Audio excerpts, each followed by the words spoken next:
જૂનાગઢના ભાજપના ધારાસભ્ય માનની સંજયભાઈએ જૂનાગઢ જિલ્લા સંકલન સમિતિમાં પણ આ લાલ પ્રદૂષિત પાણીનો મુદ્દો ખૂબ તાકાતથી ઉઠાવ્યો હતો. ભાજપના ધારાસભ્ય એમ કહી રહ્યા છે કે ઉબેણ નદીમાં લાલ પાણી આવે છે, પ્રદૂષિત લાલ પાણી. હું એમ કહી રહ્યો છું કે ઉબેણ નદીમાં પ્રદૂષિત લાલ પાણી આવે છે.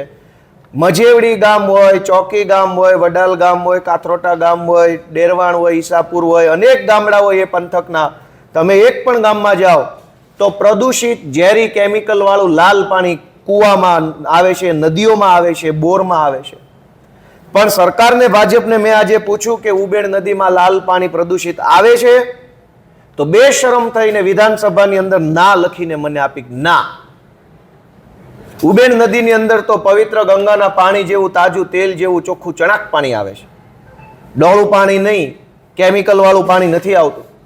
આખા જૂનાગઢ જિલ્લો, જેતપુર અને એ આજુબાજુનો જે વિસ્તાર છે, ભેસાણ, જેતપુર, જૂનાગઢ, એના ઓછામાં ઓછા લગભગ 40 થી 45 ગામડાઓની અંદર આ પ્રદૂષિત લાલ પાણીના કારણે ખેતી બરબાદ થઈ ગઈ છે. સિંચાઈ ન મળવાના કારણે લોકોએ હિજરત કરવી પડે એટલો ભયંકર ખરાબ માહોલ આ પ્રદૂષિત લાલ પાણીના કારણે.